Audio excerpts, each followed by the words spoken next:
We'll go ahead and call this meeting to order. It is 12:01, Thursday, February the 10th. Arnold, could you help us out with roll call? Yes, I can. We have Julian Radowski, Present. Rafael Dueñas, Here.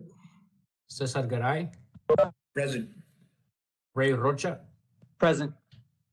Mayra Hernandez, Present. Arturo Dominguez, Here. John Villarreal, George Allgilt,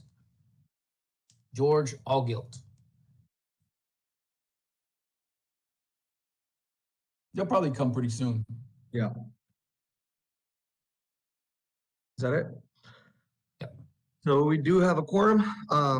Anybody else who joins afterwards will be recognized. We'll move on to item 3, which is the approval of minutes for December 2021. Motion to approve, Julian. There's a motion by Julian. Is there a second? Arturo, second.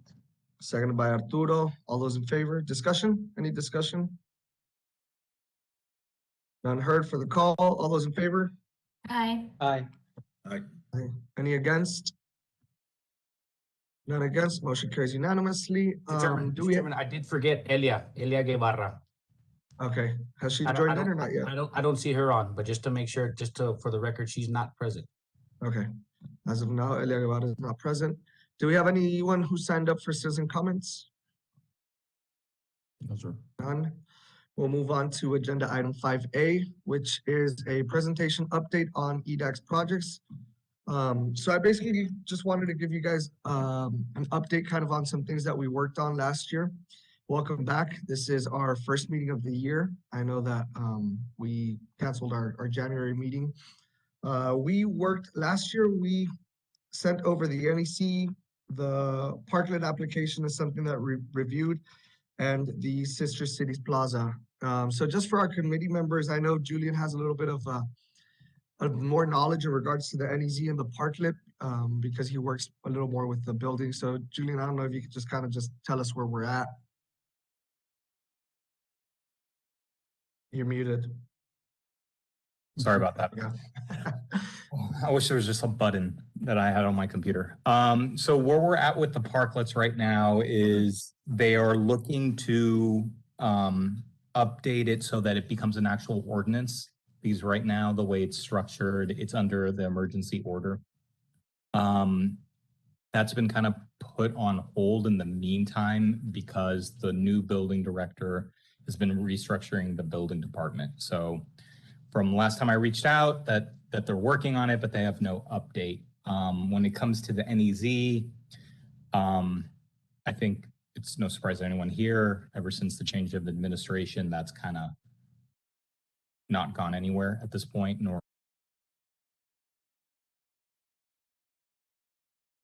reach out again once things settle down so that we can see where we're at and move from there.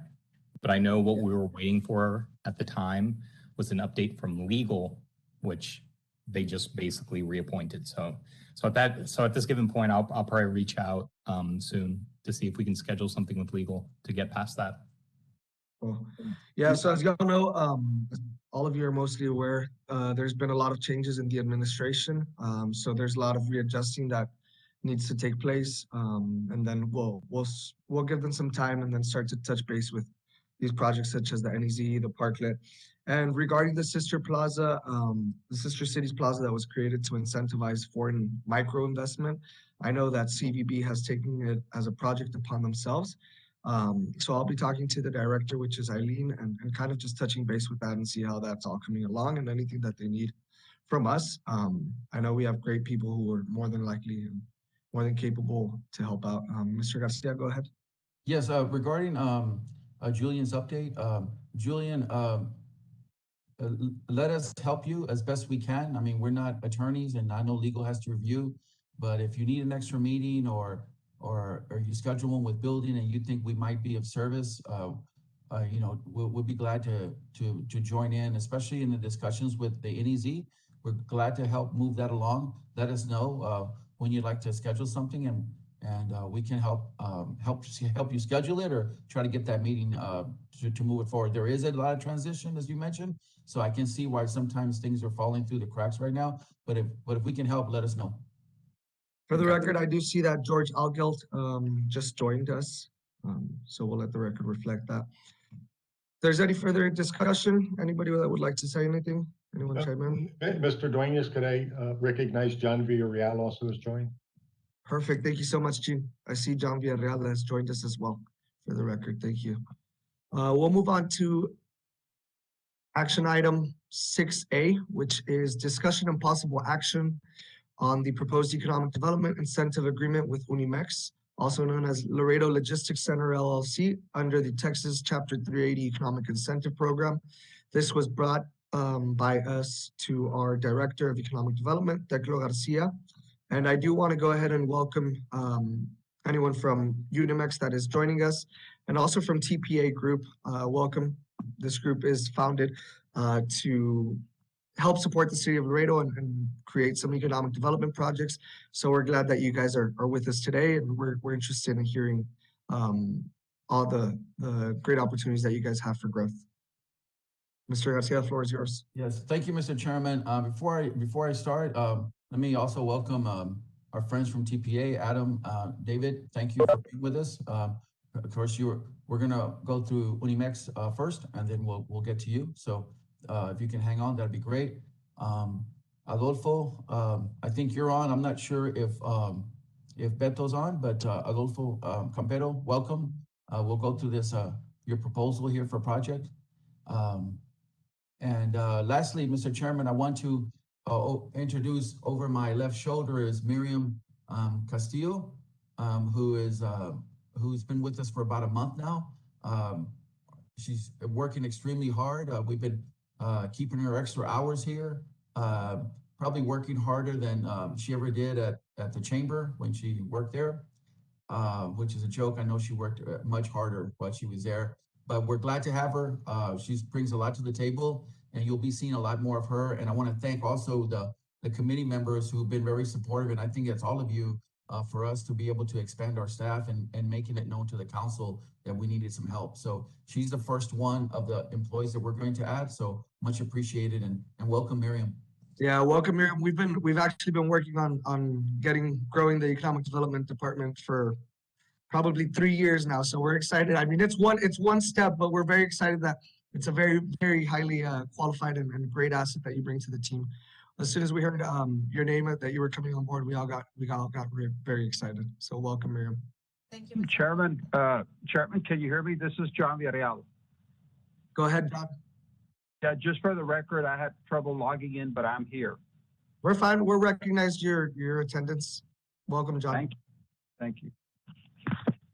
Okay, so to the business at hand, item 6A, Unimex. What I'm going to do, Mr. Chairman, EDAC board, guests, members, is to kind of lay the groundwork for this project, and then go through a very brief slideshow to kind of show you where we're at. But this project is here now because we've agreed in principle to the framework of the Chapter 380 Economic Incentive Program for Unimex. We're at the letter of intent stage, and this is the presentation for you and your consideration to recommend the project to the City Council. We've been working on this for some time, and we believe it's a good beneficial project. From here, obviously, would go to the city management, to legal, city management, and the council next.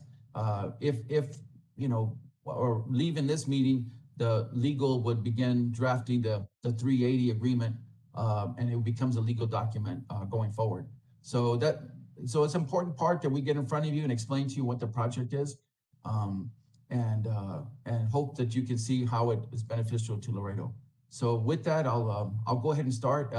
Please ask me questions as we go through. I'm happy to stop. Again, we have Adolfo Campero, one of the principals of Unimex, here with us, and I'm sure he's able to chime in whenever whenever he like it. Mr. Campero, at any time, please pause me if you need to. Okay, so, okay, thank you. Arnold, you've got control of this screen, so we go to page number 2. Again, Unimex Logistics, we're gonna go through the company, the economic strategy for this particular proposal, the project proposal, the fiscal and economic impacts, and then the summary. And if this PowerPoint gets too fancy for you, blame it on Arnold. You know, he's really got the PowerPoint thing down. So Unimex is a logistics and customs group providing specialized services to provide importers and exporters reliable solutions. Unimex is based in FAR, Texas in the Valley, but has operations in Laredo, including 2 leased warehouses and currently about 125 employees in Laredo. Its ownership is from Laredo. Alberto Campero, the CEO, and Adolfo, who's here with us, is the COO. And Unimex was founded in 2006.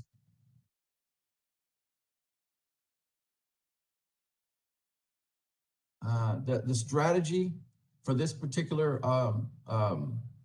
380 is being able to draw the $36 million total in project investment, which is significant for Laredo. Brings 150 new permanent jobs, and it retains the 125.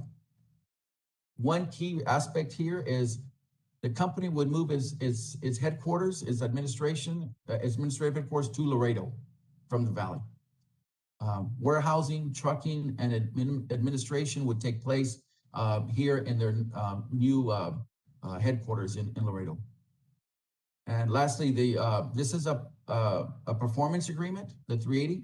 So meaning that the private sector partner here has its part to do and must hit certain performance measures as we go forward in order for them to receive the rebates. This is, again, very strategic for us. We have about a 1% vacancy for warehousing in Laredo. So any new space that can be put onto the market, even if it's just going to be owned by in fact, Unimex here, that's important. We just need more space, period. Prices are going up. Mexico is not slowing down. They continue to recruit companies from the U.S. and elsewhere to nearshore in Mexico if they're serving the U.S. Companies keep growing in Mexico. Ford and GM and even European companies like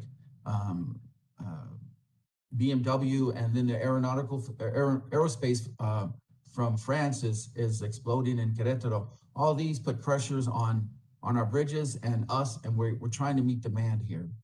So that's part of our strategic way to move forward with this kind of plan. And then it also meets the Viva Laredo comprehensive plan nodes in that it meets our overall goals of providing access to better paying jobs, to leverage the business incentives, the tools that we have. Also to, it's one of our target industries in the plan. And there's several other imperatives inside the comprehensive plan that this helps meet. So we're very cognizant of that, and we want to make sure that we fall within that comprehensive plan. Peclo, I have a quick question regarding the paying jobs. Are they paying a livable wage and health insurance? Yes, a great question. Yes, Julian, they are. This is something that we had discussions with this company about Unimex, and they've been really great to work with. They're paying, and you'll see this a little bit later in the presentation. Their average pay will be about $15 an hour. 90% of their jobs will pay more than $13.37, which is the living wage an hour. And as you know, and they know very well, that a lot of these jobs are going to end up paying in the high teens per hour, if not in the 20s, because of the way wages are right now. So yes, and they providing health insurance and several other insurances besides just medical. So right now, not all the jobs are actually paying a livable wage. Under our guidelines, they can meet 80% or more of their jobs have to pay the living wage. They are under the 90% we settled on the 90% rule because they have some, and it's only a handful, and I got the numbers for you, I can show you later or offline. Only a handful will pay less than 1337, and those will be around $12 an hour. Mr. Garcia, so we see that they check off every box in regarding to our 380 agreement. Approximately how long does it take for this 380 process to take? Well, you know, it depends on the the agreement or the company and the kind of the challenges that we have in trying to negotiate the agreement. In this case, the actual process has probably taken about 120 days, but I've been talking to to Mr. Campero, both the Camperos and John Villarreal, who highlighted this project to me over a year ago. We've been talking for more than a year to finally get to the point where everyone was comfortable and getting down to negotiating out an agreement. So it can be several months to many months or a year even in these processes. But this one about 120 days plus. I would like to add that the amount of time that it's taken for us to get to this point is not, has not been because of Teclo's efforts or lack thereof. I mean, he's been very helpful. It's more been because we've been working on the engineering of the property and the site and trying to figure out what facilities would that property would accommodate. And so really, we've been the ones that have taken a while to get numbers to Teclo in the bank, to get some sort of plans. And so we finally got to the point where we had enough to submit for plat pre-approval. And at that point, we were able to kind of quantify a budget and go ahead and estimate numbers as far as what our investment would look like and what our job growth forecast would look like. You know, thank you, Mr. Campero. That's exactly right. What he says, and this is what every company goes through.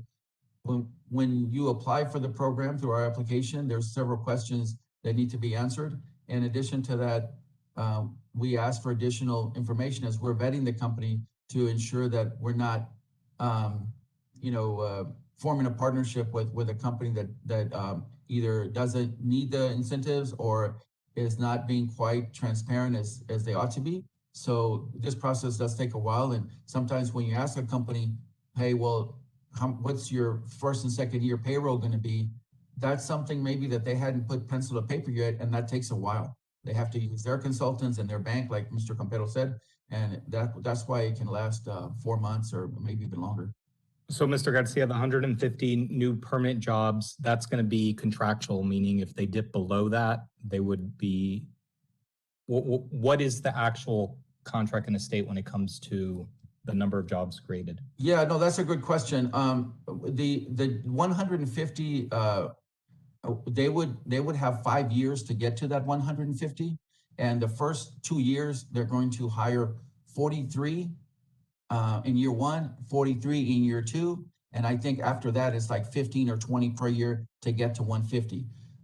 You bring up a good point, Julian, and that there's compliance involved. So every year we meet with with this company on an annual basis, and we review and look at their numbers for hiring and insurances and things like that.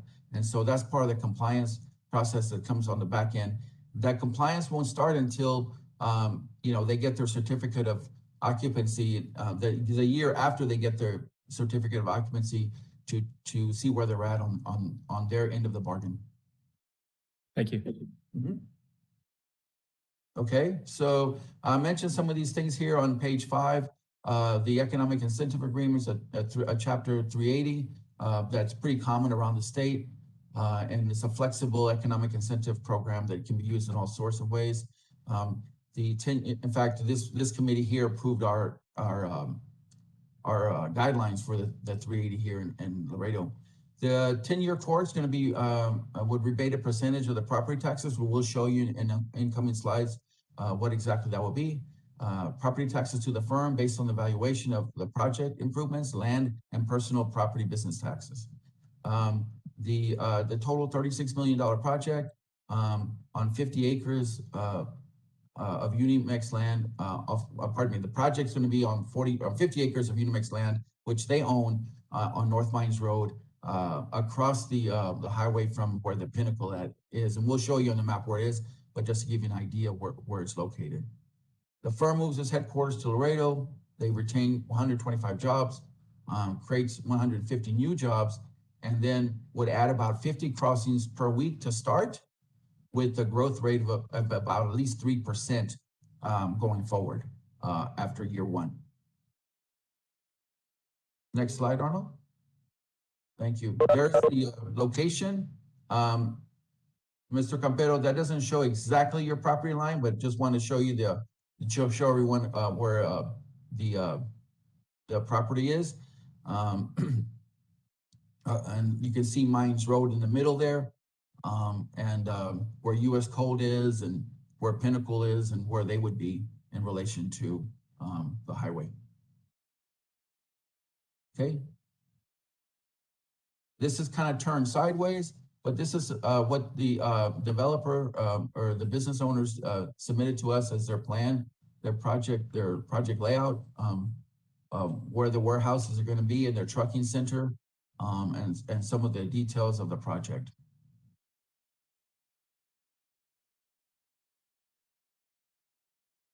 For Unimex Logistics, again, okay, so this is the rebates here. This is what we're getting down to the nitty gritty in terms of how the city is going to participate. Go ahead, Arnold, and put those down. Just if you can try to go through those kind of, there you go. Thank you. So what we're offering in terms of, and what we've negotiated with the developer is a rebate plan that would provide them at the end of the day, as you can see, all the years and the improvements, and that the real property tax rebate and the business property tax rebates together would be $886,949. Now, let's keep in mind that these are projections. There's going to be some fluctuation here because we don't know in year 8 whether this city will raise taxes 7% or for their land valuations will go up 11% or whether they're going to be down 4%. So, but given historical schedules and using comps and other knowledge, this is our best, most accurate estimate to what the rebate would be like for Unimex and Mr. Campero. And this is a 10-year agreement. You've seen some that have been 5 or 8, but we really felt that we needed to be aggressive here in order to try to convince Mr. Campero to move his headquarters to Laredo. Yep.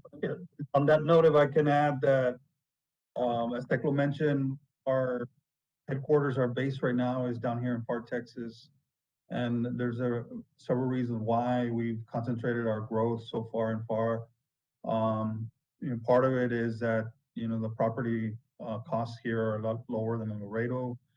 And the proximity to Monterrey, where a majority of our clients are located, is virtually the same between here and Monterrey and Laredo, Monterrey. And we've gotten also a 380 agreement with the city of FAR for our development projects. And so we've just got a lot of assistance here. It's less expensive to develop. It's a lot quicker. And so, we've kind of been channeling business away from our Laredo facilities and over here to FAR. But we mentioned to Teclo that we really would like for Laredo to be more of a focus for us.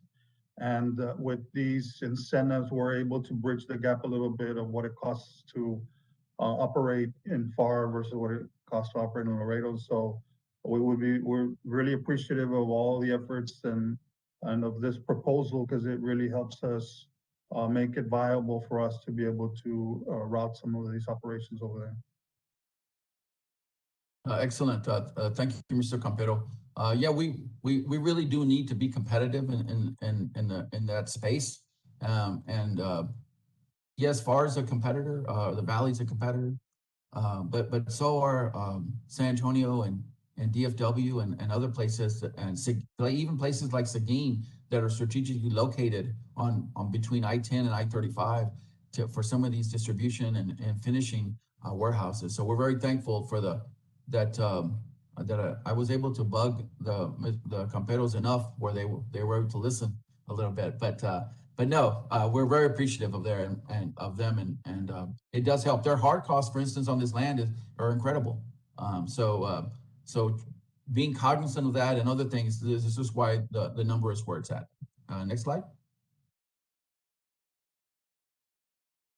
So then the impact for the city, for the taxpayers, is if we're gonna put the 100% on the table for the first 5 years on property taxes, that means the city is only gonna benefit on the 25% years 6 through 10. If you can see at the bottom of the page, that's gonna be, again, our best estimate, about 111,000, adjusted for inflation. The 10-year business personal property tax at 25%, remember they're getting 75, we're getting 25. That's about $50,000 for the city over that 10-year period. And then the 10-year new bridge tolls and other city revenue, such as retail sales taxes that would be produced during which time the facilities are being built for materials and other costs. We all those together, and we have another chart on the next page to kind of show you where that's at. There'll be about 680,000. And so the city's revenue during this time is our best estimate. It's going to be $841,000. Now that puts us at about $40,000 apart on this ledger sheet. What we're not measuring here is wider economic impact of job creation, the payrolls that he's going to have of those folks buying things in town and spending money, retail sales taxes that are generated, those paychecks supporting other jobs. So that wider economic impact doesn't necessarily show on the direct revenue, but trust me, it'll make up for way more than the 30,000 difference that we have here on this ledger sheet. Next page. So on the Unimex, again, just to mention, they're retaining 125 jobs. This agreement is also creating 150 new jobs, and that's not counting the construction jobs from the contractors and subcontractors that are going to take place during the construction phase. Most of the new permanent jobs, again, they range from $15 to $29 per hour. There's going to be a few that are more than that and a couple that are less. And then year one payroll is going to be about $2.3 million, and year two payroll is going to be about $3.1 million, and it's going to escalate from there. But I just want to give you an example that's what kind of money will be injected into the economy, right after they open, or even before they're open, because they're going to hire before they open. So next, I think we're getting close to the end here. On this particular graphic, just wanted to show you again, just to review, if you see that first column at the very bottom here, at their ad valorem revenue or property tax revenue for the city, but it's going to be $111,000 first year, second year, and for the first 10 years, right? And then bridge revenue is going to be $570 estimated. The business personal property tax, we're estimating this by, what would constitute that number based on what the developer has told us. The permits and fees from the building, it could be more than that. We're very conservative with that number. It's $40,000.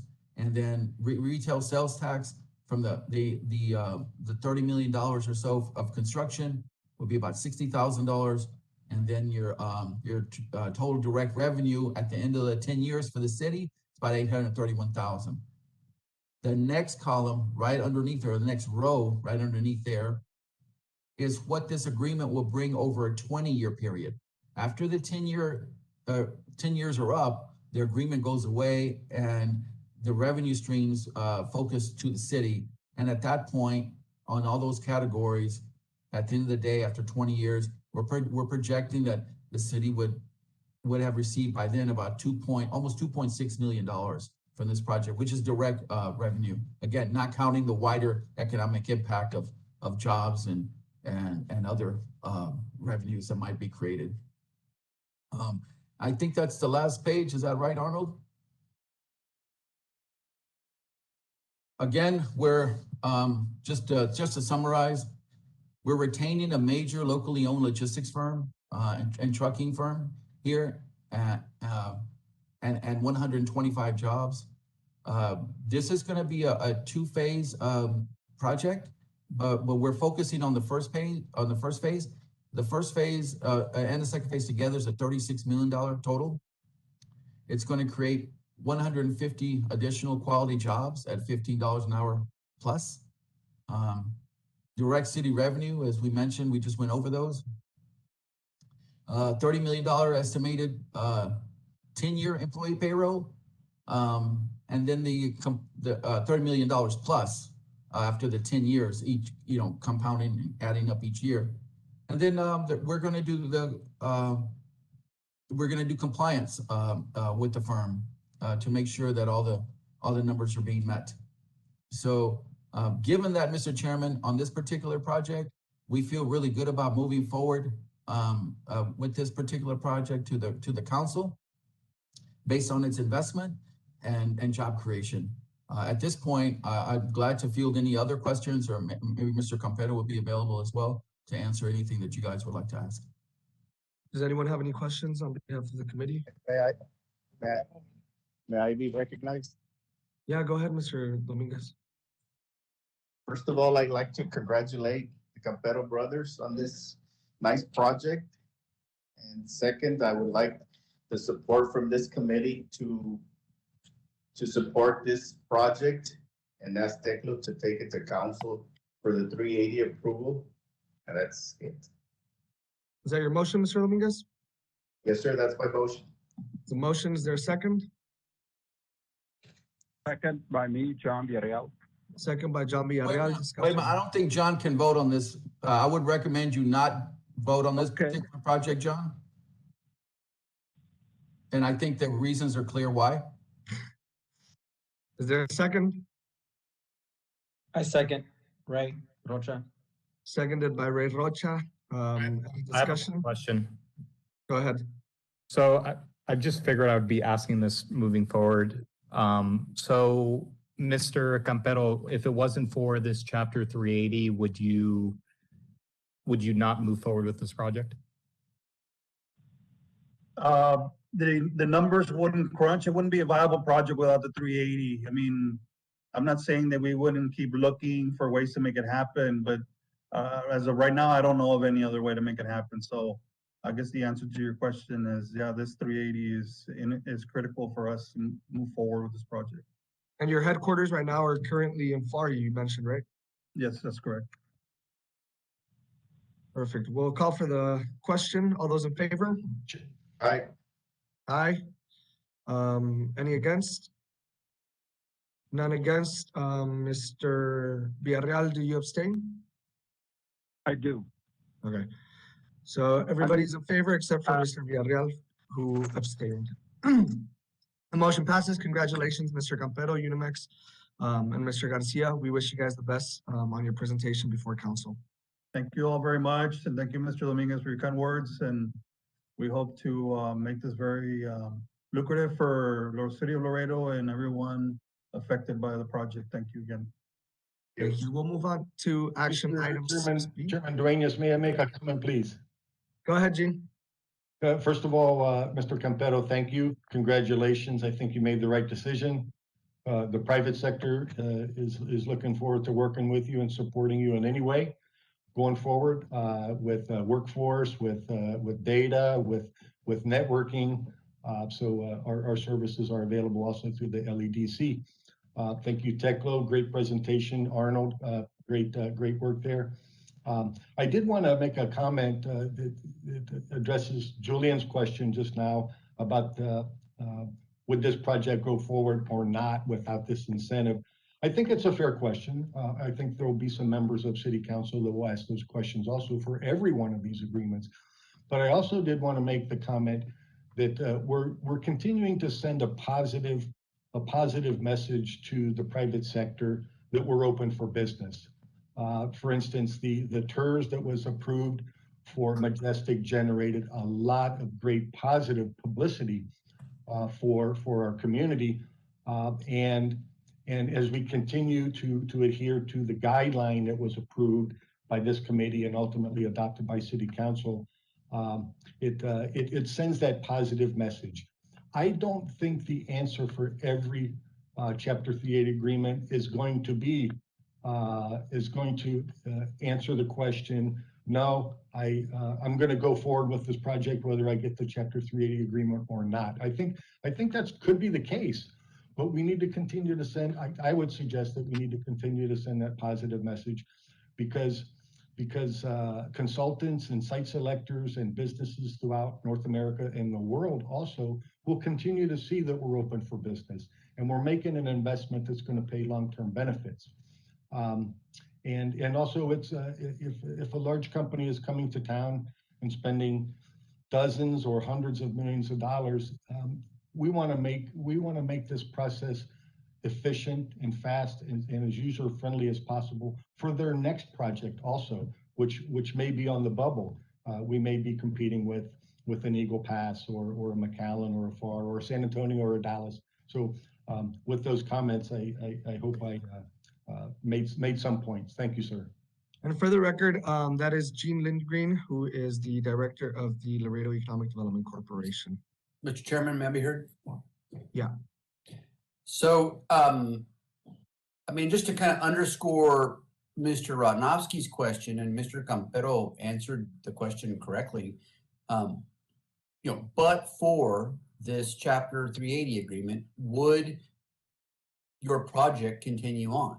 And that's ultimately the test. And I'm not saying you were suggesting this, Mr. Lindgren, but very respectfully, in the event that you are, that is the question, the threshold question that I think we as members of this committee and that ultimately our city council members are going to have to look the voters in the eyes and say, yeah, we did this because had we not done it, the project would not have taken place. And it's not so much a messaging that we're not open for business or we are open for business. We're hopefully transitioning to a message of, yes, we are open for business and we're open for smart business. We're open for projects that very neatly square with our own Chapter 380 agreement policy, and this one squares. And so we'll vote affirmatively for it, but we have to keep on asking that question, because going back to the Majestic project, if I could take my vote back, I would, frankly. That project was already underway. They were already building roads. They were already building warehouses. They were already courting tenants. That is a very well capitalized organization. And they were going to build and go forward with their project anyway.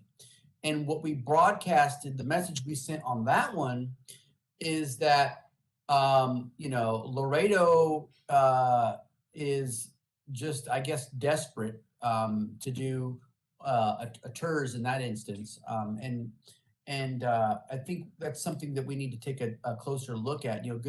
Good judgment comes from experience, and experience often comes from bad judgment. And so we took the Majestic on the chin. George, can I clarify the Majestic? Yeah, go ahead. No, we actually have another presentation from TPA. So I think the Majestic project is long gone. This one was on Unimex, was already voted for. So if we'll just wrap up our comments, George, and so we can move on to the next presentation, the next discussion item. May I be excused?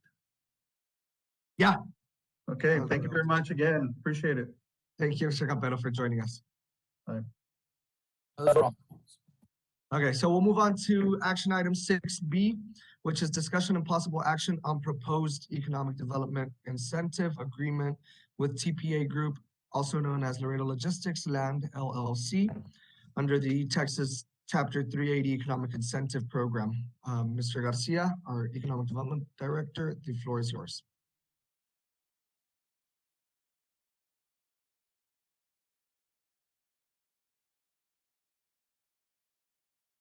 Who froze? Did I freeze or is it someone else? No, I hear you. Okay. Sorry, my bad. Arnold, I was just wondering if you could put that in the PowerPoint mode instead of the PDF? And then also, no, I think now, can everyone hear me now? Yes, yes, sir. Okay, great. Sorry about that. I do that every time you're on mute. And so this is the approach to this this particular presentation for this project will be the same as the previous one. The projects are not the same, but just the process is similar, and we want to use the PowerPoint to bring that to your attention. So let me introduce again Adam and David, who are on the phone with us with TPA Group. And they've got a very exciting project here to bring to Laredo.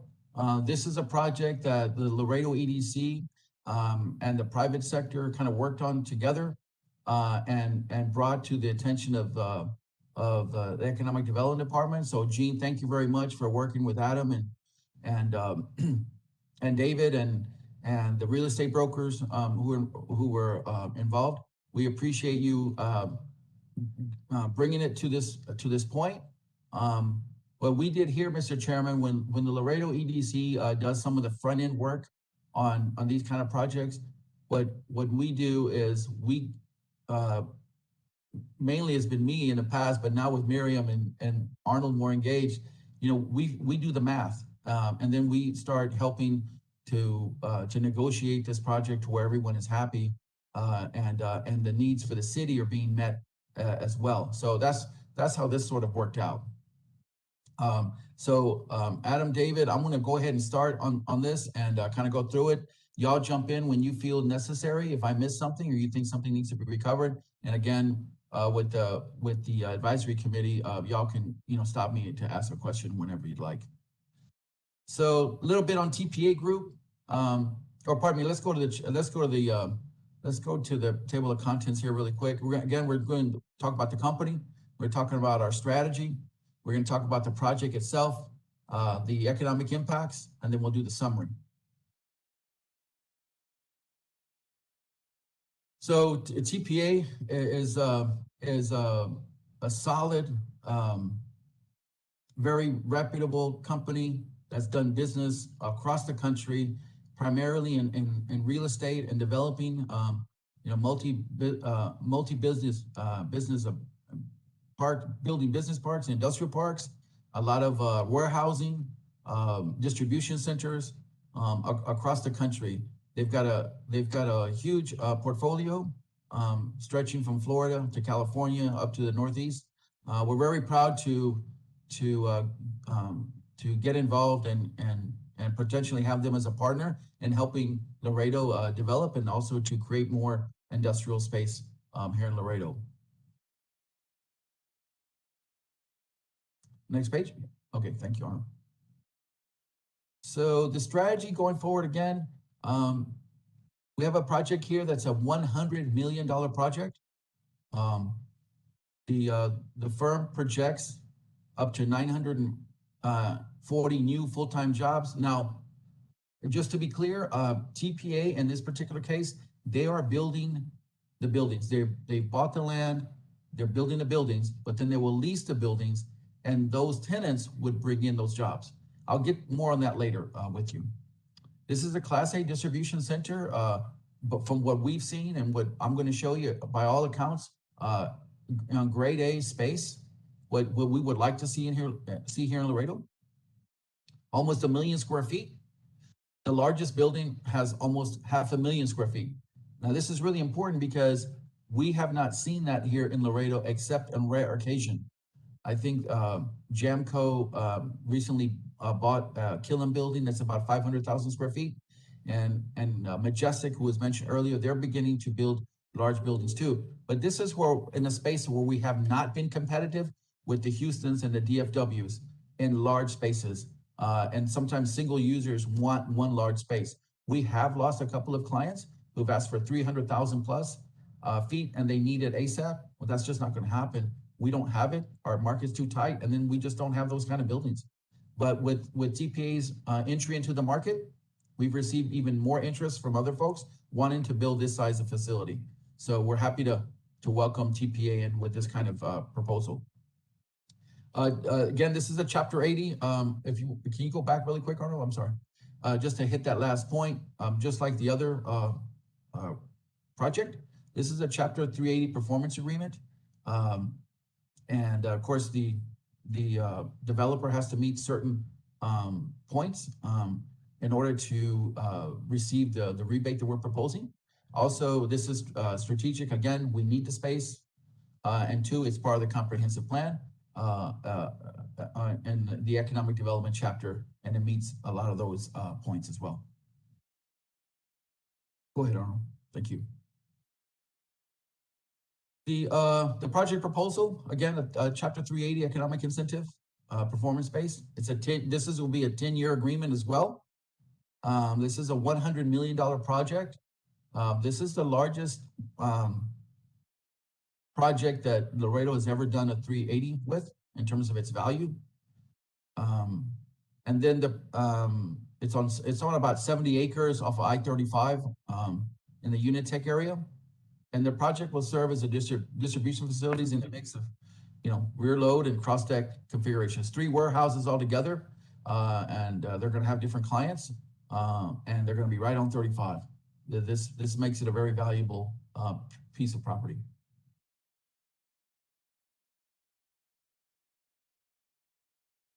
The TPA group project, you can see the location there. On your right is I-35 going north and south. Carriers Drive, which right now only goes to the right, as you can see there, into the Unitech area and onto Majestic. On the left-hand side, on the west of I-35, is the area that's getting developed. You can see a little bit further to the left is where UPS ground, FedEx ground and Charger Logistics and so forth are further to the left. This area has, where the buildings are proposed, the roads have already been paved by the developer, curb and gutter, and the whole thing, it's ready for building. Go ahead, Arnold. Thank you. Here's a picture I took, as you can see, on a very, very clear day a couple of weeks ago of the site location, or at least part of it. In this particular photo, you're looking toward I-35 and the Unitech area, looking east. Behind me is west, and 35 is going north and south. And this is where primarily they can be located. As you can see, the developer, the way that the business park developer paved the streets, and this is the trend going forward, is all the intersections are being cemented, and usually the rest of the street is not, but that's where the key problems are in the intersection. So we're glad to see cement there. That's going to go a long way.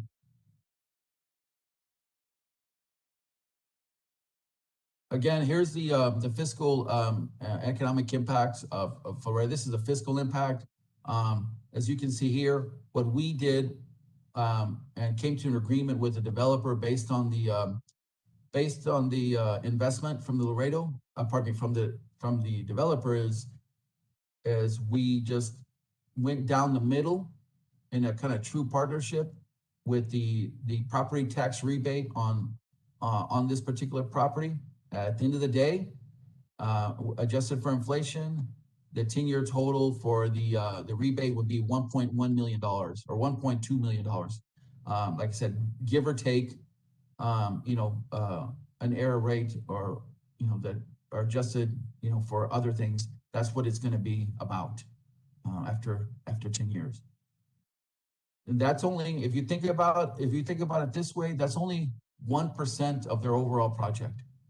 What they're going to invest into the ground before one job is created, they're only going to get 1% back. And so, but again, with hard costs being significant, this is this is something that they could really use, and we understand that.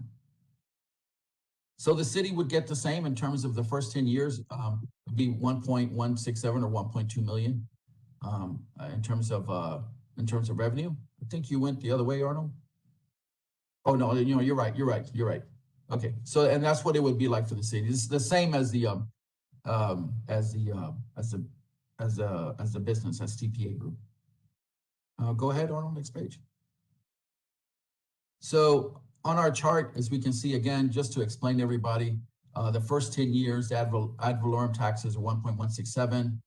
We're estimating that from the materials and subcontractors and so forth that are used in the city, the retail sales taxes from that $100 million project will be about $150,000. Permits and fees, maybe about 100 grand. And that revenue for the city, that the first 10 years will be somewhere around $1.4, $1.5 million. Then for the whole 20 years, once the agreement goes away after 10 and all the revenue shifts back to the city would receive about $4 million in revenue after the first 20 years. And so we'd like it, but based on its merits. One thing I want to point to you very quickly, even though just so you know that the city of Laredo is using our staff,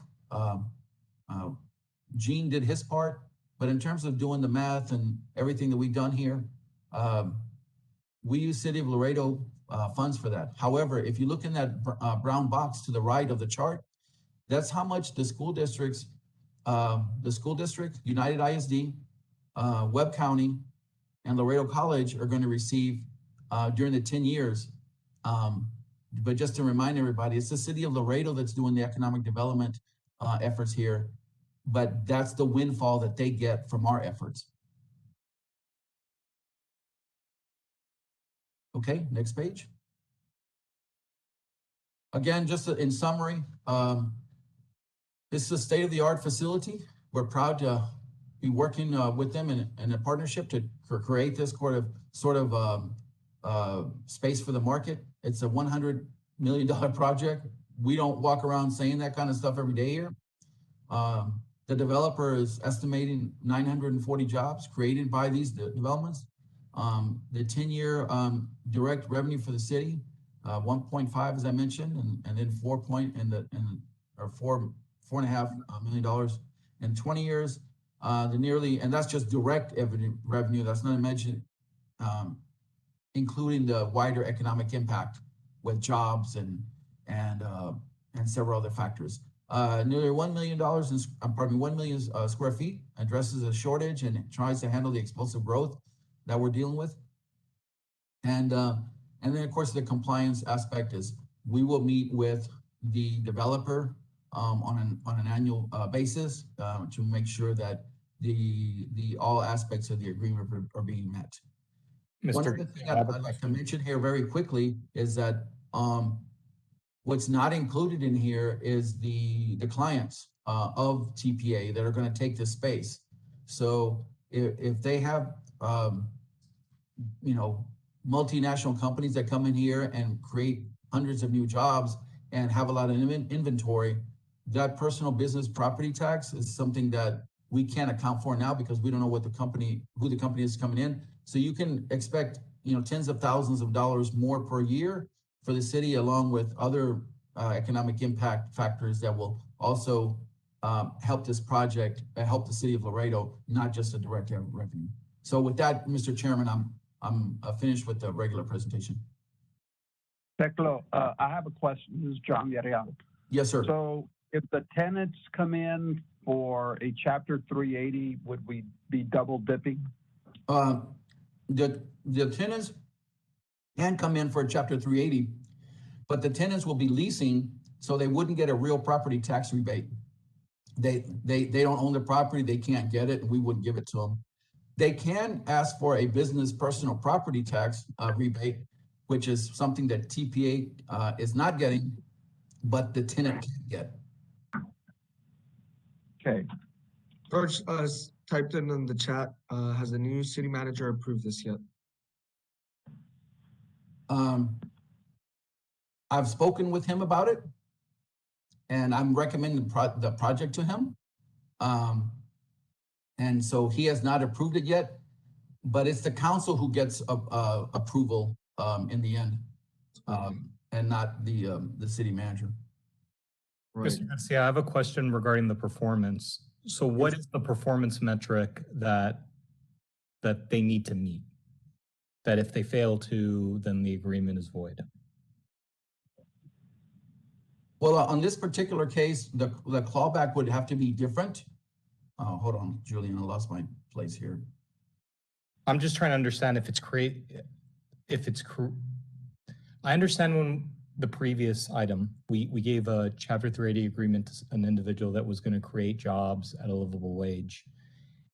In this circumstance, is that part of this agreement, or is the only part of this agreement that they build this warehouse? Well, it said that build his warehouse, but let me explain. If TPA Group does not build what they say they're going to build, let's say they decide somewhere through this project that they're only going to build 50% of what they said, and when it comes compliance time, we go and look to see what they built, and it's not there, or the valuations are way off, then we would sit down with TPA to try to figure out a way forward with that.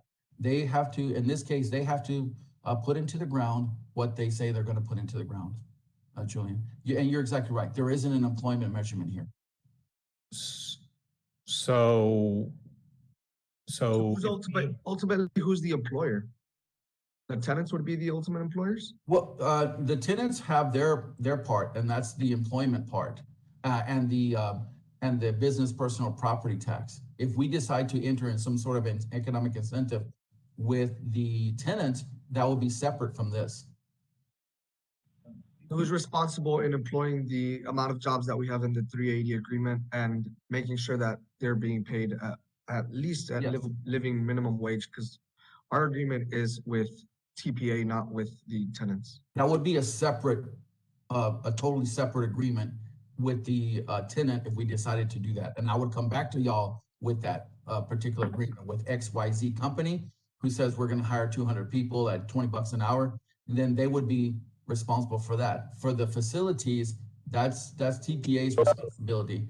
And if the assessment on their facility, because of their doing, and I would never suggest that this would happen, David and Adam, I'm just creating a scenario, and they didn't live up to their investment, and it was 30% below what we thought it was going to be, then we'd have to have a conversation about how do we get back to what the agreement says.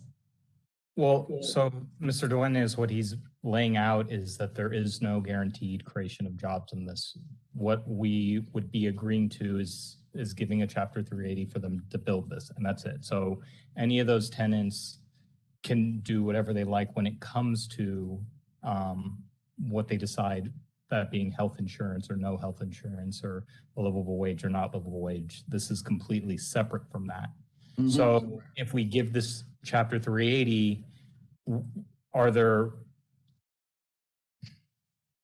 does the applicant already currently own the land?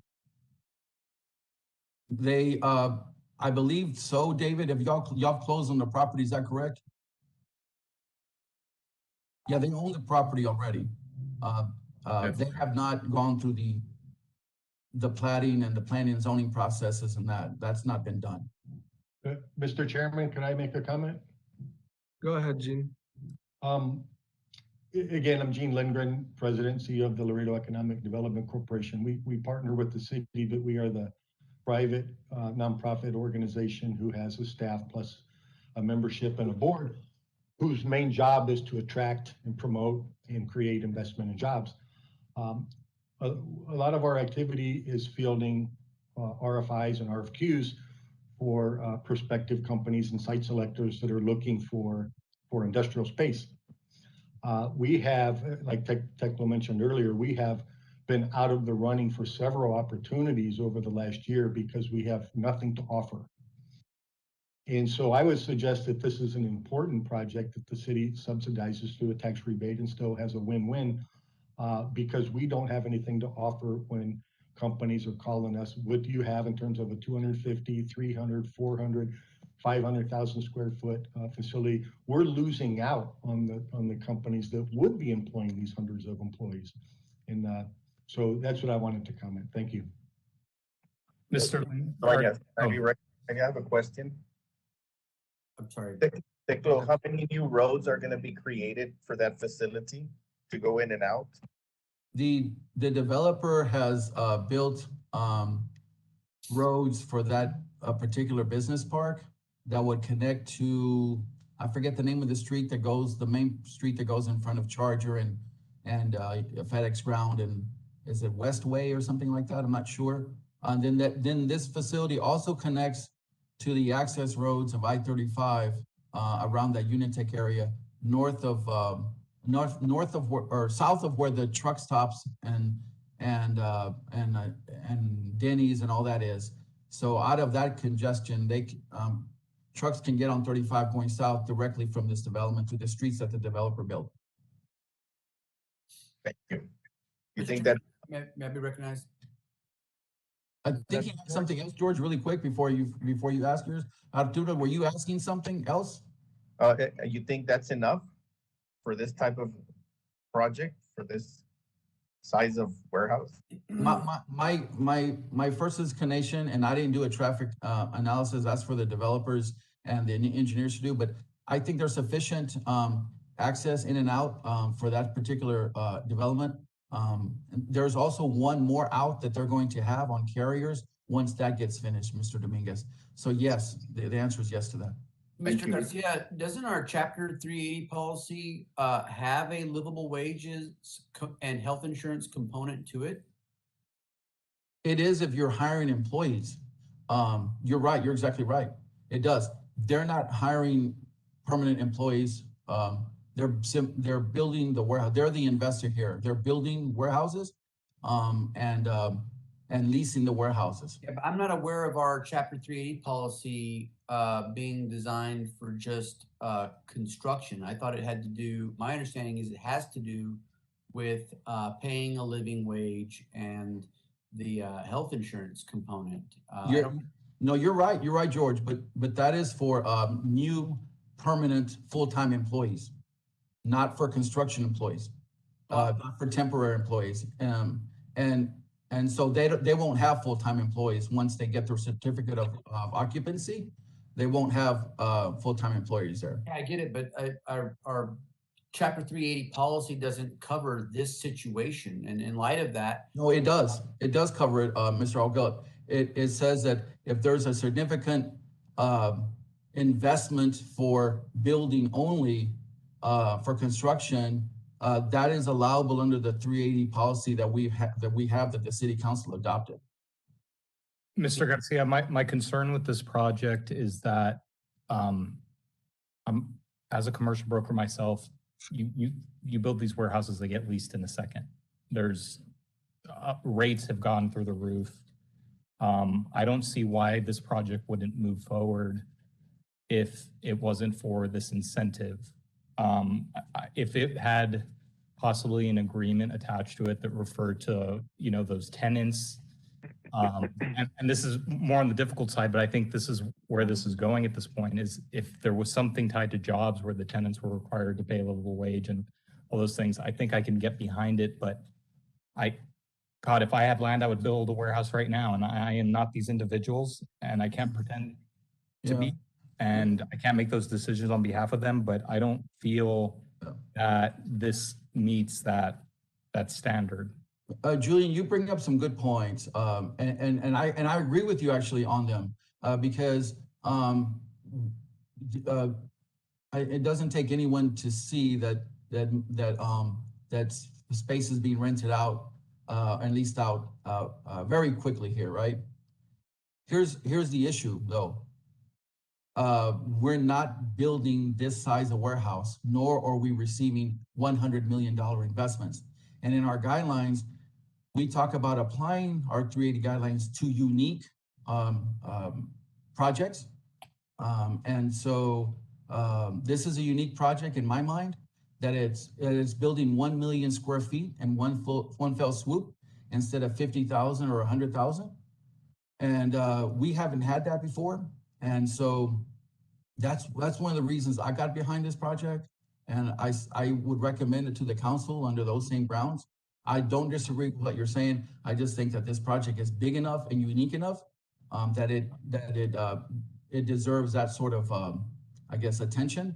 In terms of the employees, if Mr. Diaz and Adam here were hiring full-time employees, permanent full-time employees, you can bet that I would require them to meet those living wage requirements that we have. And by the way, they'll go up this year in 2022. MIT will come out with their new survey, and my guess it'll be around $15 an hour. I think I'm not saying we can't be a little more creative on this. I just think it's really early on and a very basic proposal right now just on that. We heard the same thing about the Majestic deal that, over hundreds and thousands of square feet.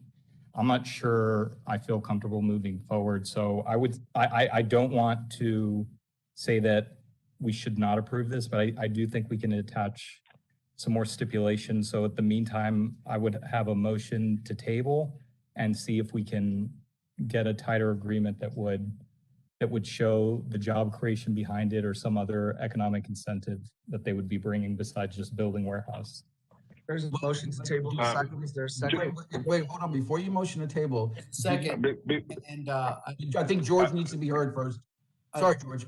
yeah, no, just real quick. I'm looking at section 1.2, general eligibility criteria for economic incentives, and 1, 2 bullet points in is the creation of high wage and quality jobs or large number of jobs. And so, I mean, I think this is a great project. I think there's great people involved in the project, but I echo Mr. Rotnowski's concerns is that we're not checking that box in our own Chapter 380. But that's only one aspect, Mr. Algill. If you look further into the agreement, you can see where this project does qualify for one as well. Sorry to interrupt, George. I'm sorry about that. I mean, I'm not hearing about the quote creation of high wage and quality jobs or large number of jobs. And I would love to hear about it. And then you keep going a little bit deeper in, and it talks about under 2.0 minimum living wage. And so that all hasn't been mapped out here. And can I get Arnold to pull up the guidelines, please, Arnold, while Mr. Algill is commenting, so I can point out what I'm looking at. I'm sorry, George, if I interrupted you. I'd like to see that, please. I mean, I'm looking at it right here, but if you have it where you can put it up in front of the committee, and then you can walk us to. We're going to try to do that right now while you're talking. Someone else had a question. Yeah, this is Carlo Milano, by the way. I don't have a screen right now, but I hope you guys can hear me. We can hear you, Carlo. Welcome. Thank you for having us. So I just want to make a comment, which is, just generally speaking, and benefit for Laredo. While you guys pull up this information and discuss the fine details. We represent TPA Group. Okay. We met this group some months back, and it's been a year in the working, and they shared with us what they're building across the nation. They didn't have a reason to come to Laredo, honestly. I mean, they're building over 15 million square feet across the nation. And we encourage them to come and consider building in Laredo. And not only are they willing to do that, but they're helping us, and here collaboratively helping Laredo stay on the map. It's important that you all understand that Laredo is now the most expensive industrial market in the state of Texas. What does that mean? We are $1 per square foot per year more expensive than San Antonio. We are almost $2 per square foot per year more expensive than Dallas, Texas. Why would a company consider Laredo if they have alternatives, right? yes, I mean, you got to cross a product if you're coming from Mexico back and forth, but they also don't need to stop right on the border. They hire, a freight company that can move it and continue going to different cities. So I just want you to keep this in mind because these incentives help us. I mean, we are already $1 to the $2 higher than these other markets. This is not going to give us a dollar discount, right, on these rates. Ultimately, it's pennies, literally pennies. But these pennies ultimately encourage these tenants to consider cities like Laredo when they see that there's an effort by the municipality and it encourages them to abide by other rules because ultimately these tenants are going to reach back out to Teclo and Gene and the city and say, hey, now we're looking at, taking one of these buildings that you've already laid out one of your incentives. And by the way, we're going to be creating all these jobs, et cetera, et cetera. Let's get back on the table. So I just want you to understand this. And I'm very glad all of you guys are here on the table, very methodical and analytical, but it's important to get the big picture here and understand that we're helping ourselves, right? By giving an incentive like this to a developer like TPA. Thank you. Mr. Garcia, you were going to help answer George's Can I question. make a comment? Who's Can I this? make a comment? Arturo. Yeah, go ahead, Arturo. Thank you. Because we had the same situation with a local investor and a person and because he didn't meet the Insurance. we get chance, we didn't give him a chance. So, I mean, they have to step it up a little bit so they can get there, be equal to everybody. That's my comment. Thank you. Mr. Garcia, They're either in compliance with our policy. Our policy either means something or it doesn't. And I just put up on the chat that specific section there in our policy. It's under if you go to 4.0 eligibility criteria for projects under C, to be considered for a Chapter 380 grant, a project must commit to a minimum investment of at least 10 million and the creation I think it says or. or the creation of at least 30 new full-time jobs with the city's living wage requirements. So, and to Arturo's point, I mean, it's like, okay, well, we're gonna, bend the rules, or are we gonna stick to them? Well, I hear what you're saying. I got a couple of things just to mention very quickly, Mr. Oakelt, Mr. Dominguez. So it says to be considered for the Chapter 380, as you said, Mr. Oakelt, and you read in number C there, and it says and or the creation, right? It doesn't say both, right? It doesn't say that you have to have both. So that's one point. Let's go down to the other section, Arnold, that we're talking about the uniqueness of the so here at the bottom as well, that was in the policies by the asterisk, projects may also be considered if the city council determines that the venue will make a unique or unequal contribution to the economy, or if the project is expected to have $10 million in added value of real property and or business personal property combined with at least 30 jobs. There's another part in our guidelines that keep going down, Arnold.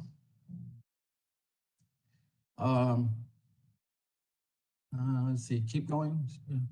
Wait, no, take it, go up a little bit.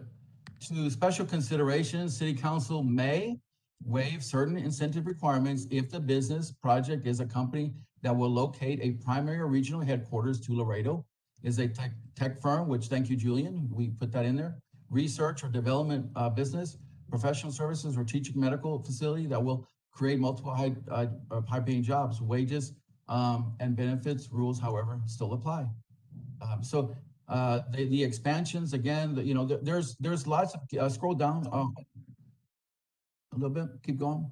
Oh, no, we're in the application process. So, given that language, in their number C, and the special considerations, I think that this project does bring a unique value to Laredo. And as the Economic Development Director, having a $100 million investment into the community, to me, checks that box. And that's why I will recommend it to you as the EDAC committee. And I will also recommend it to the city manager and the city council as something that they should consider. There is a motion on the table. There is a second. I don't think there's any further discussion. I think we should move for the call. The motion was to table it. All those in favor to table the item? Aye. Aye. We actually do a roll call vote because of the little squares. I can't see who's voting in favor and who's against. Arnold, could you help me with the roll call vote? Sure. I'll go down the list here on the squares. First one, Arturo Dominguez. Table. In favor to table? Rafael Dueñas. I'll go in favor to table. That's 2 4s. Julian Ranofsky. Aye. That's 3 4s. George Allgilt. Couldn't hear you, George, big guy, but I think you said aye. Yes, sir. That's 4. Myra Hernandez. Votes in the negative. Cesar Garay, we can't see you, Caesar. Table. That's 5 in the affirmative. John Villarreal. Negative. It's 2 in the negative. And Ray Rocha. Negative. The negative. Mr. Chairman, with the tally being 5, 4, and 3 against. The motion is Four. tabled. And Right? yeah, it has been tabled. So we'll At the table for time certain, like to bring it back to the next meeting. bring back. And what is it that the board is directing me to look for while this is being tabled?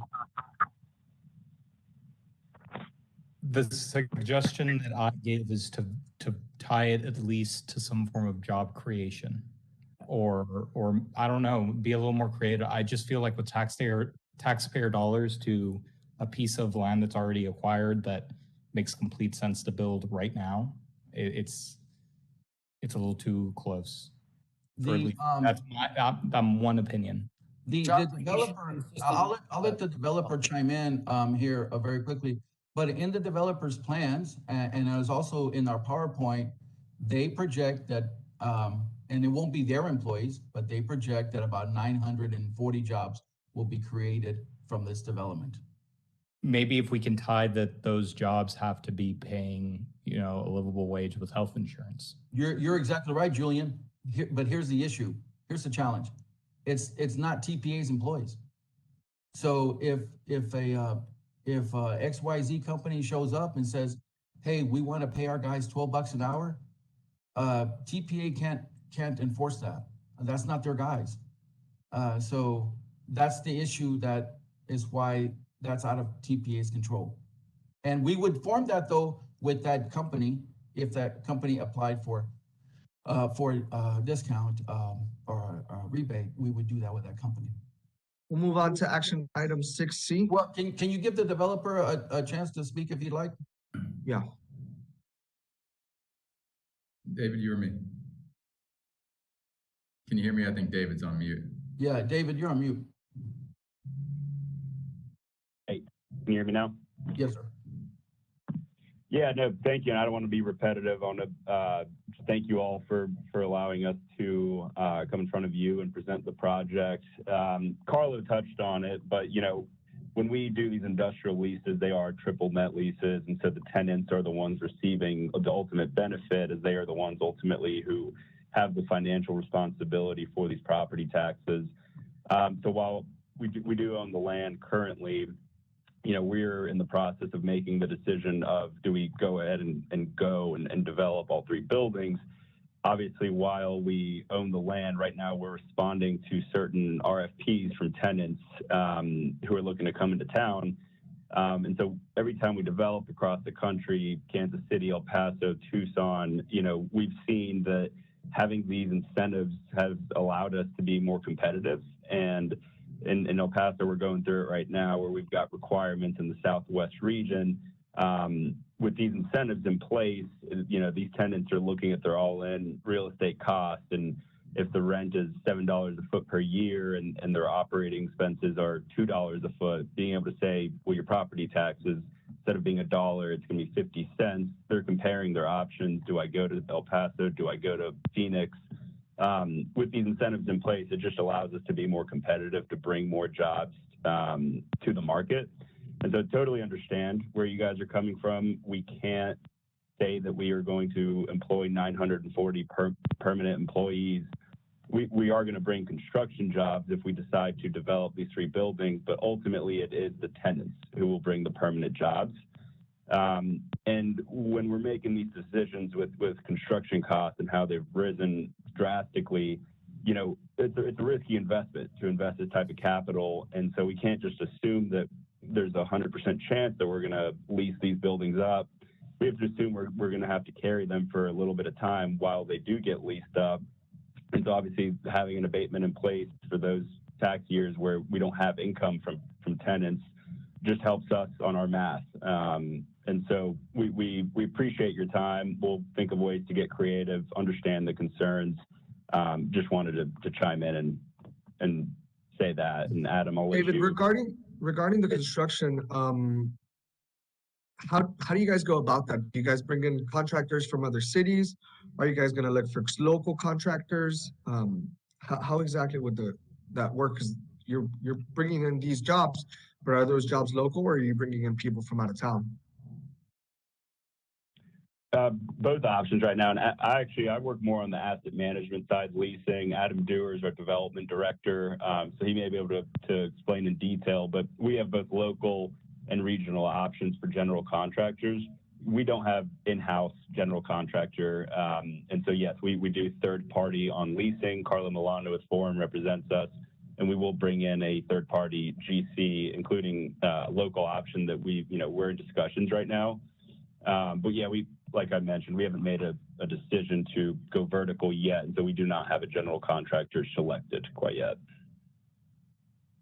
Mr. Chairman, I also wanted to mention one last thing. I should have said this beforehand, but just wanted to, regarding Mr. Rognoski's participation in this agreement, he's a commercial real estate developer, so I wasn't sure if it was appropriate for him to participate and vote on this item, just for conflict of interest.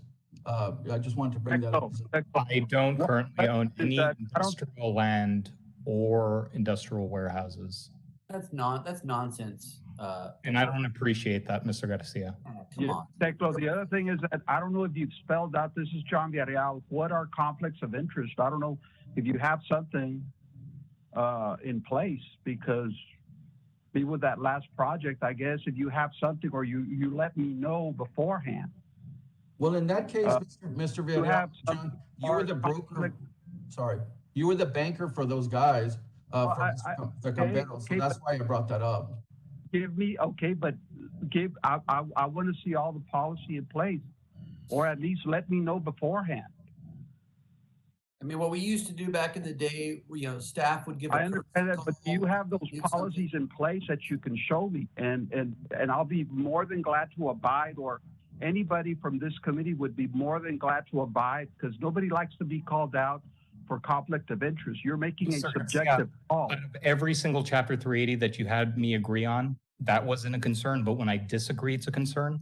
That's not right, Mr. Garcia. Agreed before. Professional, Mr. Garcia. You gotta give people a courtesy call before you pull these public stunts. This is a taped call. Well, we'll take. No, I'd like to speak, because this is a videotaped call. Making a statement like that is disingenuous. I'm not making a statement. That is disingenuous, and you make this whole committee look bad, because what you're trying to do is get what you'd like out of this, and if you don't like it, you're going to tell John or I that we can't vote through an opinion that you have. You have no understanding of my holdings. I have to say before I join this committee, any time that I may have a conflict. That is my duty. That's why I was think- asking a question. Well, you Not- We'll didn't take ask these, John, we'll but take these, you we'll told take John. these Hey, these John, you have a recommendations. conflict. George, point of order, we'll take these comments into recommendation. I think it's our responsibility as well to do our due diligence in terms of conflicts of interest. So we'll move on to our last action item with that Let's being get an said. agenda item up for next council, for our next meeting, to have a ethics training and a description of what conflicts are and what they're not, and what the best protocol is for bringing this sort of information to light, so that we're not having to field these bombastic accusations. Mr. Chairman, Action item 6C, discussion and possible action regarding requesting a liaison from staff to work on items requested or passed by the committee and any other matters relating or pertinent to. This was brought to us by our Vice Chair, Junior Ranofsky.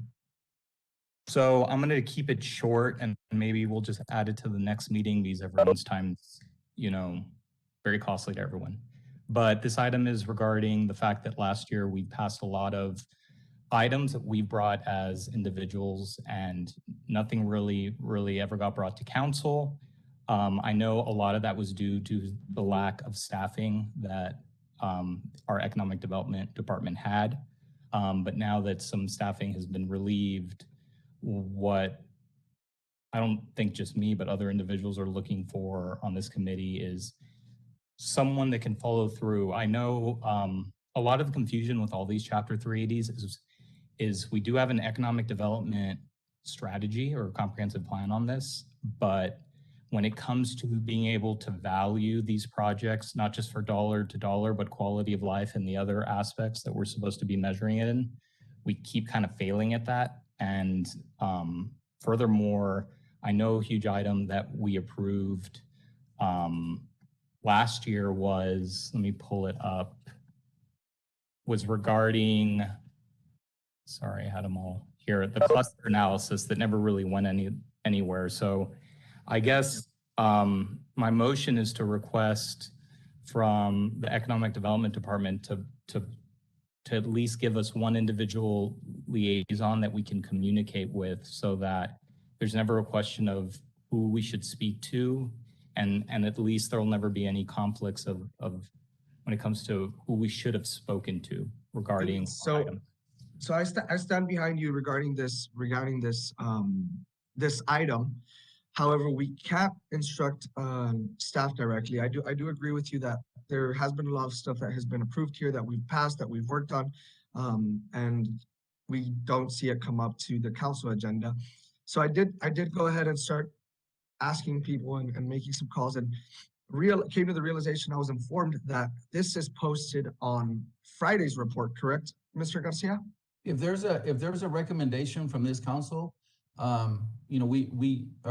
council, this committee, we put it on to the Friday report, like the parklets or the, for instance, the revising of the comprehensive plan. And I've even spoken to some council members about the revising of the plan that this committee recommended, which I'm also in favor of. We haven't seen that being put onto the agendas.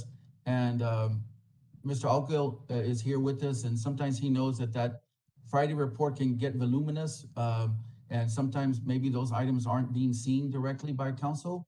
I would recommend that this committee, individually as well, after y'all recommend something, communicate that to your council member, because sometimes they're not reading the reports that we probably send up. And I'm not saying that's the reason, I'm saying that's one of the reasons. Yeah. But yeah, So- the communication would be good. I just wanted to clarify that as of now, and under y'all's direction, and it's part of what council directs you guys to do, you are already putting it every Friday in the report that our motions are there, and you're giving that to council members, whether they read it or not, it's up to them. So it is important and imperative of us that we constantly communicate with the council members that we represent as well, letting them know that, reminding them what was passed, and and basically telling them, hey, this was approved on this week's Edax agenda. Make sure you guys get it up there. Mhm. That's about as much as I think that we can do. This is open for discussion, so if anybody else wants to jump in and just. Yeah, I would just echo what Teclo said and your observations, Mr. Dueñas, as well, that, you know, a large part of what is contained in the Friday packet is very much overlooked, if not read at all. Because, you know, your average council member is trying to basically sip water through a fire hydrant, and it's the volume of information that's being doused upon them is very difficult to process. And so I think, you know, you all, and I'm happy to go, and maybe we should all just kind of like draw straws, like, hey, this council meeting is yours, Ms. Hernandez, you know, just go give the quick report from the last go around.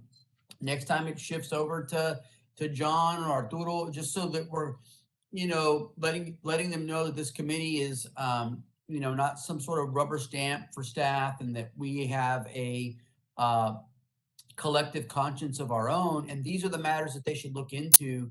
I think that that falls on us in being squeaky wheels, because let's be real honest, council members. I mean, think about this last week alone. I mean, in light of all of that, I mean, do you think they're really going to be taking the time to go through whatever Teclo reports on what we talked about? That there's too much other drama going on, but we need to be more proactive on our end, for sure. I'll go one step further. If they ask you about it and you need the item written up, me or Miriam or Arnold, we can write the item and give it to you so you can give it to them for their agenda items. I mean, whatever y'all want, you know, we can help in that area. And we appreciate the department stepping up.